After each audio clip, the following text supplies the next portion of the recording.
and we want to keep it that way. In 1991 alone, it was a $4 billion industry. It should reach at least $50 billion by the year 2000, as long as we resist the spread of unnecessary regulation. Do you think it was really a conspiracy? A conspiracy is a strong word. From a corporate standpoint, it was a brilliantly executed takeover.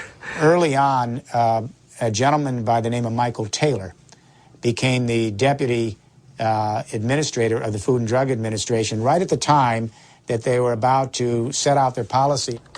Who is Michael Taylor? On the internet, only a single image remains of the man who once wielded his power so discreetly. Today he heads a foundation called Resources for the Future.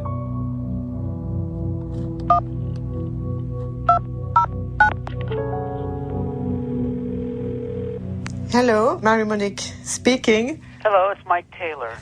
My questions are about your role. I mean, when you were working at the FDA, before being hired by the FDA, you worked as an attorney for Monsanto during 7 years, didn't you?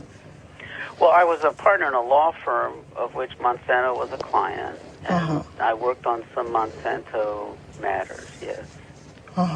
And apparently, if I understood well what I read, the FDA created a new position for you, Deputy Commissioner for Policy?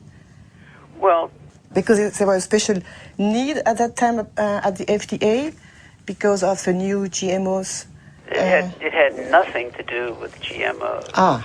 Nothing at all to do with GMOs. I wasn't the author of these policies, but that's just false. He moved over to the FDA in July of 1991. Up until that time, he was at a law firm called King & Spalding. His personal clients included not only Monsanto, but the International Food Biotechnology Council. And he had drafted for them a proposal for how they would like to see genetically engineered foods regulated. And if you look at the proposal that was written for IFBC, that was Michael Taylor's, with the final one that was published, it looks very, very similar. So if he didn't write it, it looks like somebody took what he wrote and changed it slightly for the policy. Mr. Taylor was the deputy commissioner at the time, and he provided the leadership for the project and served as the chief, the sort of the lead policy person in terms of making sure that the project got done. So Monsanto played that game very well, both the political game and the regulatory game. They played a key role in bovine growth hormone in getting that thing approved, and also in how genetic engineering was dealt with. Michael Hansen has just mentioned bovine growth hormone. What's that? It's a transgenic hormone that's injected into cows, increasing dairy production by 20%. It would be an understatement to say that it had critics.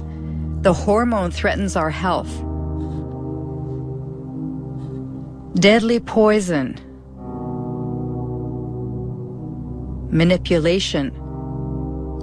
Called rbgh for a recombinant bovine growth hormone, Monsanto began selling it to dairy farmers in 1994 under the brand name Posilac.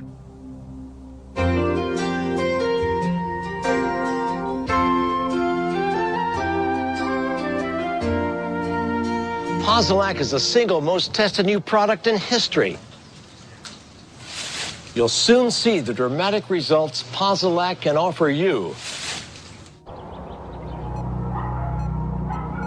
In 1985, Monsanto submitted Posilac to the FDA for market approval.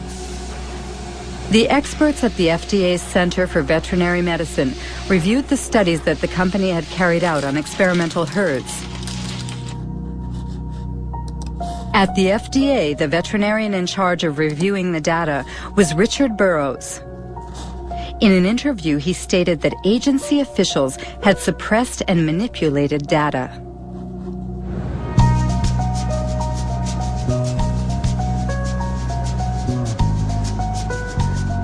The data that they came in with lacked a lot of insight into the dairy industry.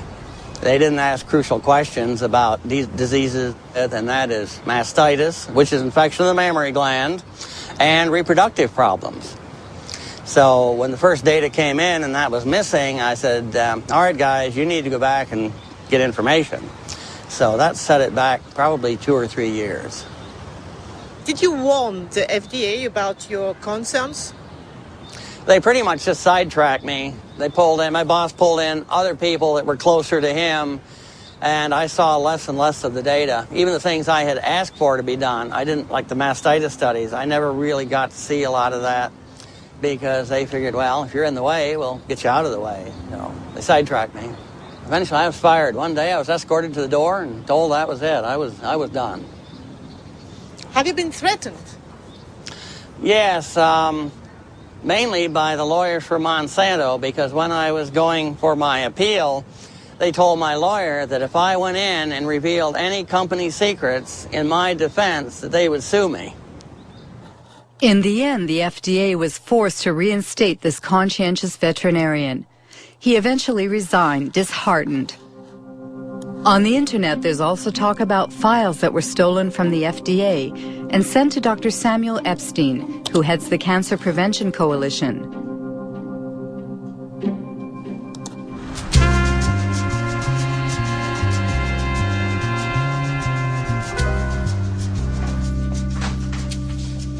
In 1990, Samuel Epstein published an article in the Milkweed, the standard for dairy reporting, edited by Pete Hardin.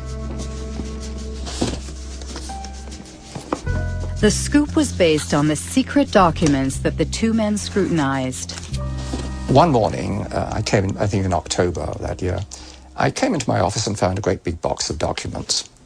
And it came from Washington, but no indication as to who sent it. This was a box of files of all Monsanto records which had been submitted to the FDA on the veterinary tests in the preceding 6 years or so. Well, this was great fun. Many of these documents are original documents, and as it says here, company confidential. It contains confidential information which may not be reproduced, revealed to unauthorized persons, or sent outside the company without proper authorization. As an investigative journalist, that's the kind of stuff I like to report. Revealing this information made Monsanto and FDA very, very angry, because what we were able to establish is that there were dramatic physiological changes in the animals that received the shot, the hormone shots, compared to their control group peers.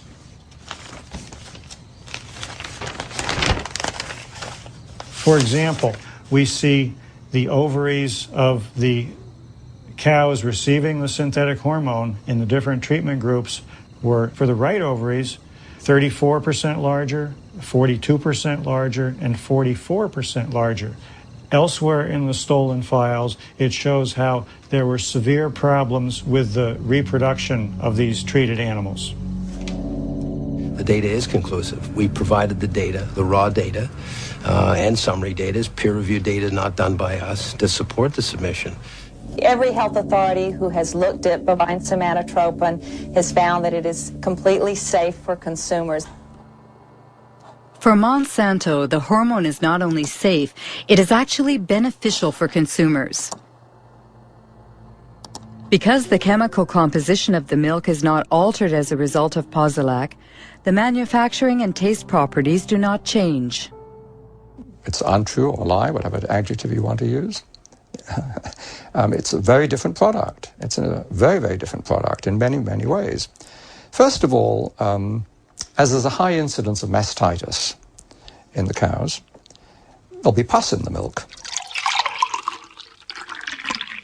And then you'd find antibiotics given to the cows to treat the mastitis. So a wide range of antibiotics would be in the milk. Apart from that, and very, very importantly, very substantial increases in levels of IGF-1